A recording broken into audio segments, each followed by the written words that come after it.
नमस्कार दोस्तों, analogue communication lecture series में आप सबका बहुत स्वागत है।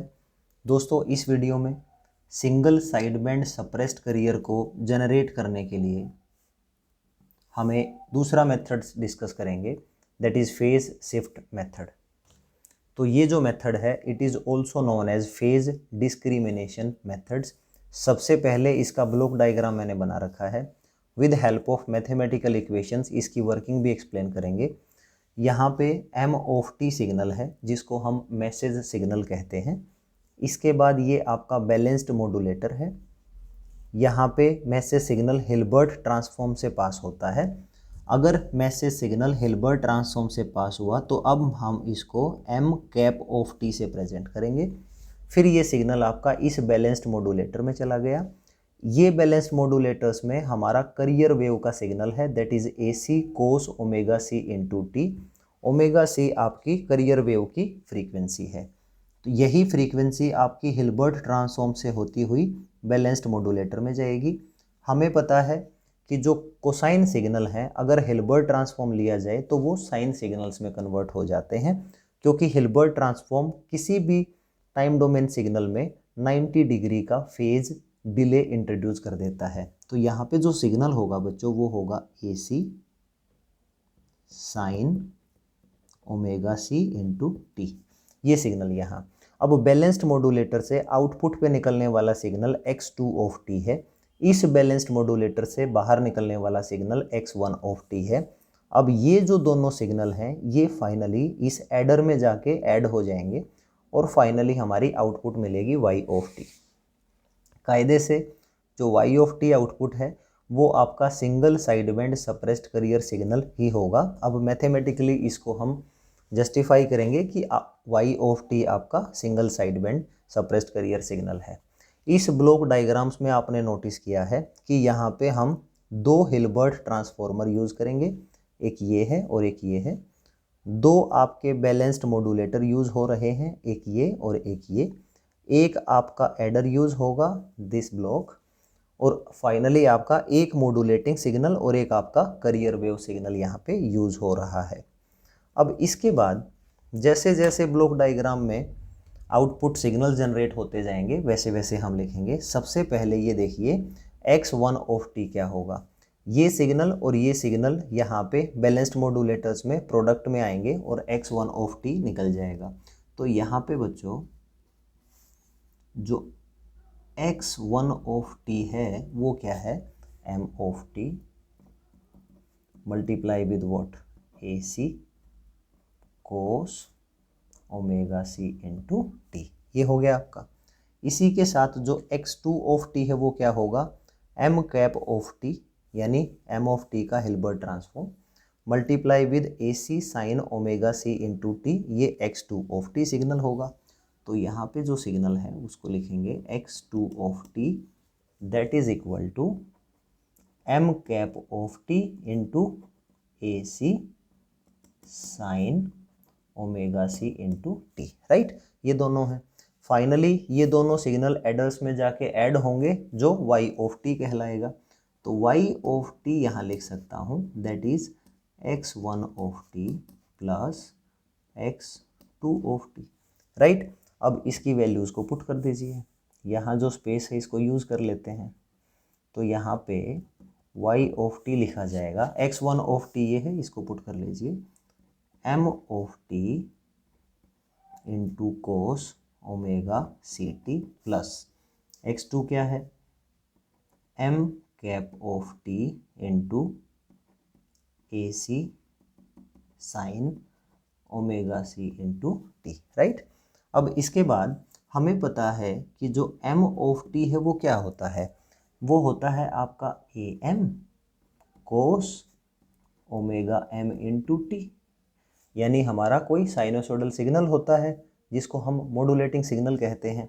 तो अब इस वैल्यू को इस इक्वेशन में पुट कर लीजिए। तो y ऑफ टी क्या बना, दैट इज ए एम, और यहाँ ए सी भी आ जाएगा, मैंने छोड़ दिया, ठीक है, ए सी इंटू कोस। तो ए एम इंटू ए सी एक साथ लिख लीजिए और इसके साथ लिखिए आप cos omega C T into cos omega M T. Simply M of T जो था मैंने यहाँ पुट कर दिया, ये इक्वेशंस लिख ली, प्लस यहाँ पे एम कैप ऑफ टी क्या होगा भाई, एम कैप ऑफ टी, यानी इस सिग्नल का हिल्बर्ट ट्रांसफॉर्म। एम्पलीट्यूड सेम रहता है, सिर्फ कोसाइन सिग्नल आपके साइन सिग्नल में कन्वर्ट हो जाएंगे, तो ये होगा आपका साइन ओमेगा सी टी।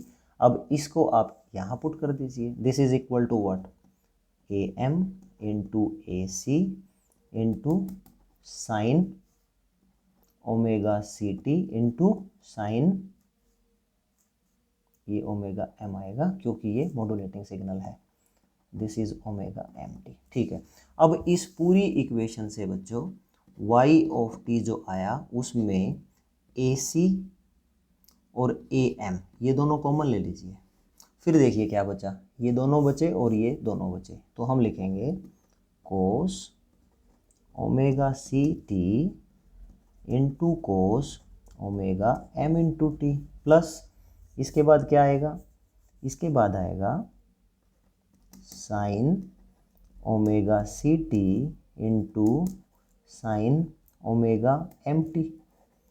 अब यहाँ पे एक प्रॉपर्टी का यूज़ करो, ट्रिग्नोमेट्री की बहुत फेमस प्रॉपर्टी है, वो क्या है देखिए, अगर आपसे पूछा जाए कोस ए माइनस बी बताइए क्या होता है, तो आप क्या लिखेंगे, हम लिखेंगे कोस ए कोस बी प्लस साइन ए साइन बी। अगर यहाँ देखा जाए तो ये आपके राइट हैंड साइड है, और इस पूरे टर्म्स को क्या लिख सकते हैं, cos of A minus B. A क्या है आपका omega C into T, B क्या है ओमेगा एम इंटू टी। तो इस प्रॉपर्टी का यूज़ करके यहाँ पे फाइनली वाई ऑफ टी बच्चों मिलेगा ए सी इंटू ए एम, ये लिखा जाएगा cos omega C minus omega M into T, right. तो फाइनली ये जो वैल्यू आपको यहाँ मिली है ये क्या है, आपका लोअर साइड बैंड्स है। पिछले वीडियो में मैंने बताया था कि लोअर साइड बैंड्स की जो फ्रीक्वेंसी है वो omega C minus omega M होगी, अपर साइड बैंड्स की frequency omega C plus omega M होगी। तो इस तरीके से मैं ये कह सकता हूँ ये जो सिग्नल मुझे मिला, this signal is nothing but single side band suppressed career with lower side bands. Lower side bands को हमने ट्रांसमिट कर लिया, ठीक है। अब कोई आपको ये कहे कि अपर साइड बैंड्स के साथ single side band suppressed career कैसे बनाएं, तो उस केस में क्या करोगे, लिख दो यहाँ पे for upper side band single side band suppressed career, जो एडिशन है ना इसकी बजाय आप यहाँ पे सब्ट्रैक्शन यूज करें, सब्ट्रैक्शन इज यूज्ड। इसका मतलब क्या होगा, वहाँ पे जो y ऑफ टी होगा वो होगा x1 of T minus x2 of T, right. उस केस में हमारा अपर साइड बैंड्स आ जाएगा। तो इस फेज शिफ्ट मेथड में मैंने आपको मैथमेटिकली डिराइव करके बता दिया कि इस पूरे ब्लॉक डायग्राम से बाहर निकलने वाली जो y ऑफ टी आउटपुट है, that output is nothing but your single side band suppressed carrier. Okay, so इस वीडियो में इतना ही। इससे जो नेक्स्ट वीडियो है उसमें single side band suppressed career का थर्ड जनरेशन टेक्निक्स, जिसको वेवर्स मेथड्स भी कहते हैं, उसको इन डिटेल डिस्कस करेंगे। This is the end of the video. Thank you so much for watching this video.